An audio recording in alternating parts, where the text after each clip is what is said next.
Hello అండి, అందరికీ నమస్కారం. Welcome back to our channel. అందరూ ఎలా ఉన్నారండి? అందరూ బాగానే ఉన్నారు అనుకుంటున్నా. ఇకపోతే ఇవాల్టి మన వీడియో ఏంటంటే, ఈరోజు చూసుకున్నట్లయితే మనకు ఏపీ గవర్నమెంట్ నుంచి 12 గంటలకి రైతుల ఖాతాలోకి డబ్బులు అనేటివి విడుదల చేయబోతున్నారనమాట. ఎందుకు విడుదల చేయబోతున్నారు అన్న దానిపైన అయితే ఈ వీడియోలో అయితే ఫుల్ డీటెయిల్స్ అయితే చూసేద్దామండి. ఇకపోతే వీడియో స్టార్ట్ చేసే ముందు మీరు ఇంకా మన ఛానల్ సబ్స్క్రైబ్ చేసుకోకుంటే ఇలాంటి మరిన్ని ఇంపార్టెంట్ అప్డేట్స్ కోసం అయితే వెంటనే మన ఛానల్ సబ్స్క్రైబ్ అయితే చేసుకొని పెట్టుకునేయండి. ఇక మనం ఏమాత్రం ఆలస్యం చేయకుండా వీడియోలోకి అయితే వెళ్ళిపోదాం. గత సంవత్సరం చూసుకున్నట్లయితే మిచాంగ్ తుఫాను కారణంగా కొన్ని వేల మంది రైతులైతే పంట నష్టపోవడం అయితే జరిగింది. ఇందులో భాగంగానే రాష్ట్ర ప్రభుత్వం నుంచి ఎన్నో సర్వేలు చేసిన తర్వాత ఎలిజిబుల్ లిస్ట్ అనేది కూడా రిలీజ్ అయితే చేశారనమాట. కొన్ని వేల మంది రైతులైతే సబ్సిడీ అమౌంట్ కోసం అయితే ఎంతగానో ఎదురు చూశారు.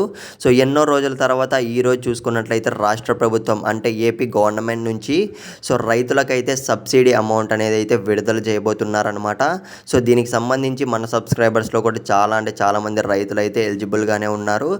ఎప్పుడు విడుదల చేస్తారన్న విషయానికి వస్తే ఈ రోజే మనకు 12 గంటలకైతే ఏపీ గవర్నమెంట్ నుంచి రైతుల ఖాతాలోకి ఈ ఇన్పుట్ సబ్సిడీ అమౌంట్ అనేది అయితే విడుదల కానుంది.